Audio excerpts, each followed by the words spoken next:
नमस्कार दोस्तों, मैं शाहना परवीन हाजिर हूँ आपके सामने किस्सों की पोटली के अंतर्गत एक नई रचना लेकर।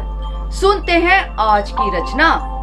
यह लेख हमें भेजा है आदरणीय अर्चना मिश्रा जी ने कन्नौज उत्तर प्रदेश से।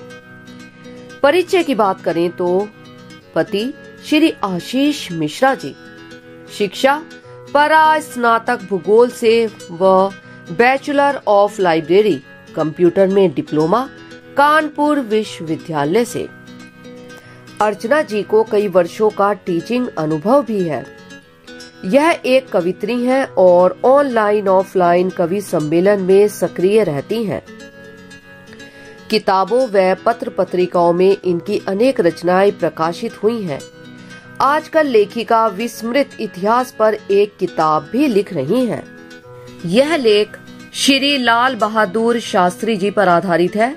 सुनते हैं। युद्ध लगभग समाप्ति की तरफ था। लाहौर लगभग भारत के अब कब्जे में आ चुका था। भारत की सेना पाक में कुछ किलोमीटर तक पहुंच चुकी थी। तभी पाकिस्तान को लगा कि अब उसकी समाप्ति निश्चित है और उसने अमेरिका से युद्ध समाप्त करने की गुहार लगाई। परंतु अमेरिका शास्त्री जी के दृढ़ स्वभाव से वाकिफ था कि वे यूं साधारण तो मानने वाले नहीं हैं, क्योंकि गेहूं के आयात से संबंधित एक झड़प हो चुकी थी। हुआ यूं कि नेहरू जी ने अमेरिका से गेहूं के आयात का एक सौदा किया, जिसमें अमेरिका लाल रंग का बहुत घटिया क्वालिटी का गेहूं भारत भेजता था, जिसे वहां के जानवर भी नहीं खाते थे। वह गेहूं भारत भेजा जाता था। यह बात हमारे बुजुर्गों को भली भांति पता है। अब शास्त्री जी के जमाने में भी अनुबंध के मुताबिक वही गेहूं आता था।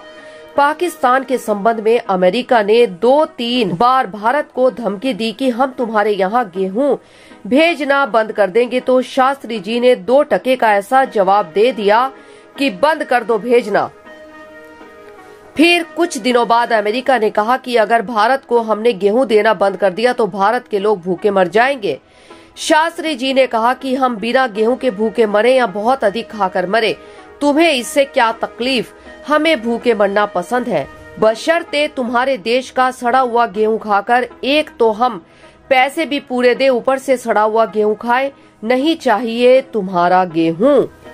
इसी वजह से शास्त्री जी ने दिल्ली में रामलीला मैदान में लाखों लोगों से निवेदन किया कि एक तरफ पाकिस्तान का युद्ध चल रहा है, ऐसे हालातों में देश को पैसे की सख्त जरूरत पड़ती है। सभी लोग अपने फालतू खर्च करना बंद कर दें और एक दिन का उपवास शुरू कर दें। तो उन्होंने सोमवार के उपवास का आह्वान भारतवासियों से किया।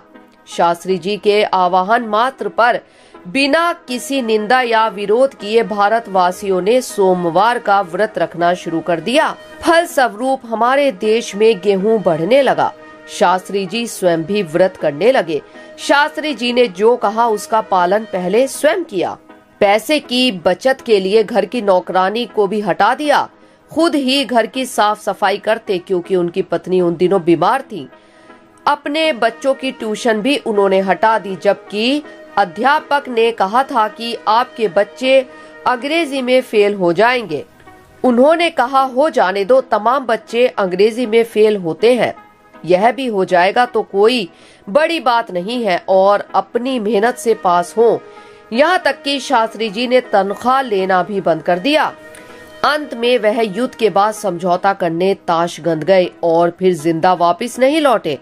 पूरे देश को बताया गया कि उनकी मृत्यु हार्ट अटैक से हुई है, जबकि उनकी हत्या के अब सारे सबूत उपलब्ध हैं और वह फाइल छुपा कर कहीं रखी गई है।